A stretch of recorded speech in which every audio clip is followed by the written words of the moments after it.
I've been learning color grading and I want to show you how I'll make this thumbnail go from this to this. And I'll try my best to make it as easy to understand as possible. And I'll also not use the select subject, for example, because this button doesn't exist in Gimp or Photopea or Canva, but everything else should, except for Canva. I don't know, don't use Canva. So the first thing I'll do is use the magic wand tool to select background, because I want to cut them out, and that's the way we do that. Now, there's issues with beards and stuff, so I'll get a lasso tool and just try to clean this up a bit. I'll just do this by hand, the way that I think it would look okay.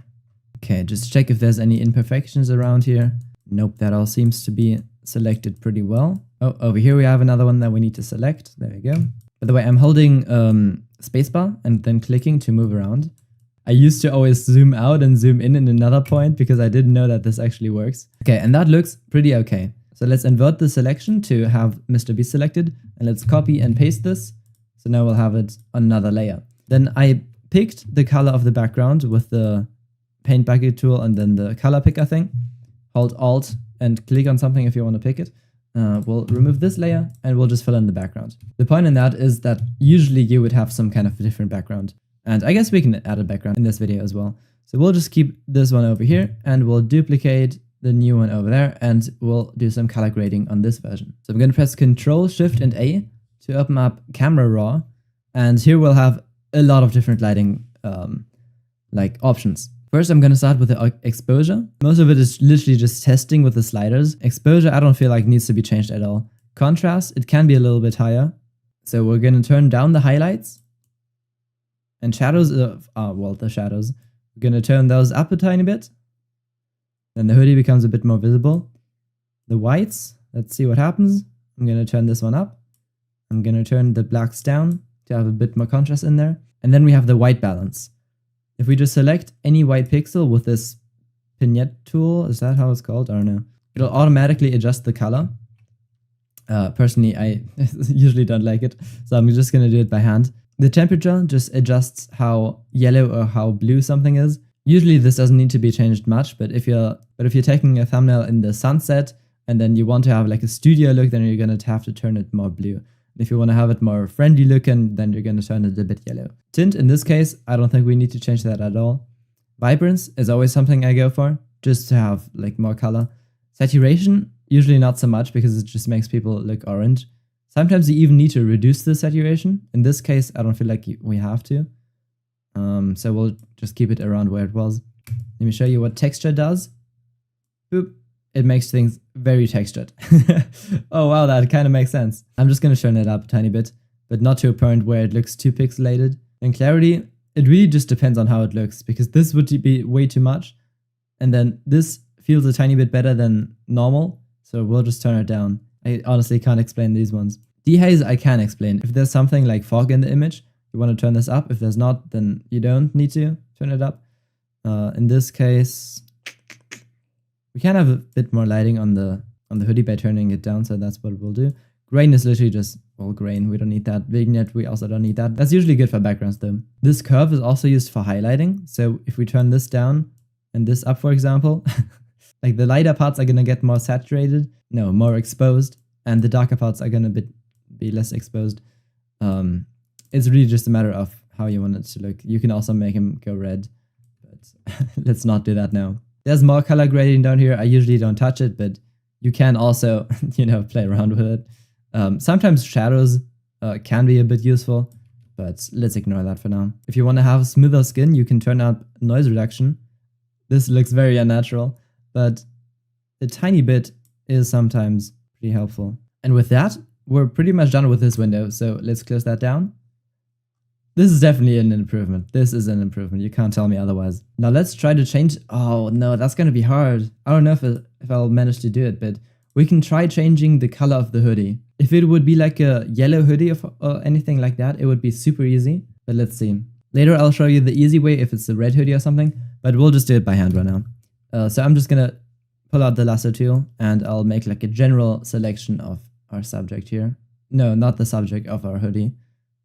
Something like that, and then I'll go in with the other lasso tool and basically clean up the rest. We'll just click along the lines here just like so. Okay, then I'm gonna copy this onto another layer. We'll just mash it again, and then we'll pull out a hue and saturation, hold Alt, and then click on the layer to bind this to this layer. Otherwise, if I don't do this and I click on colorize, everything will get changed, but we only want to change the hoodie color. I'm also gonna remove the hands from this layer because I didn't think of that.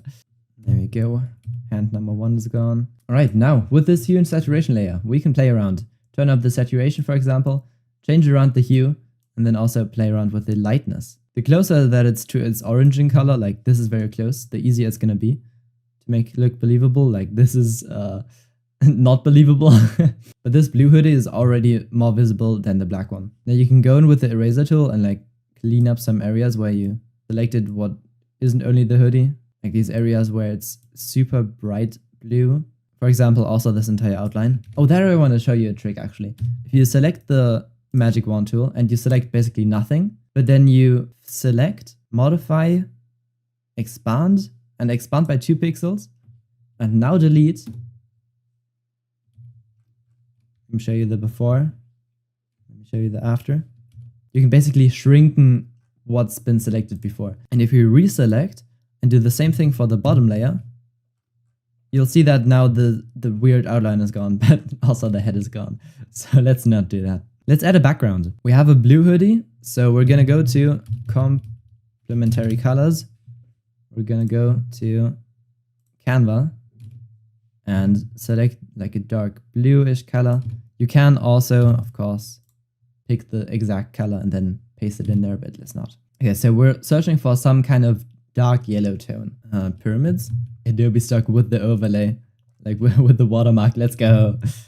All right, we'll just scale that up. Control T, Command T if you're on Mac. And then we will go to Filter, Blur, Gaussian Blur. There we go. It's almost like there never was a watermark in the first place. We'll add a good old drop shadow, blending options. Those are the settings I'm using. And that's a pretty good before and after already. But we can also do some work with the background. Usually you want to decrease the exposure. If we just do this, you can already see that Mr. Beast is like a lot more visible now. I really don't like how this is looking. So we'll actually do the trick here. We'll do the select, modify, expand. Let's do 1 pixel. Don't want to delete too much. There we go. That's a lot better. If there was a focus on the pyramids, we would also increase the contrast here to make them pop more. But because it's a background, we'll just decrease everything a tiny bit. We don't need texture, we don't need clarity, but we can add a vignette like this. This is dark and this is bright, and we want to use dark like so. There are a few more things that you can do if you want to. For example, using the dodge tool, you can like basically draw on his face a bit, like create lighting. You can also use the burn tool. If you burn something too much, it's gonna look like someone punched you in the face. So if that's something you want to use, or like you didn't sleep at all. Oh boy, that looks awful. Let's get rid of that. But what I actually do sometimes is just boop boop on the eyes, and then also dodge the white part of the eyes a bit. And we will also do this same thing for teeth. If you want to get rid of any spots, use the spot healing brush tool. For example, if we want to get rid of this wrinkle, we can just spam that a few times until it works. But in this case, it's really not needed. All right, there you go. Hope that helped.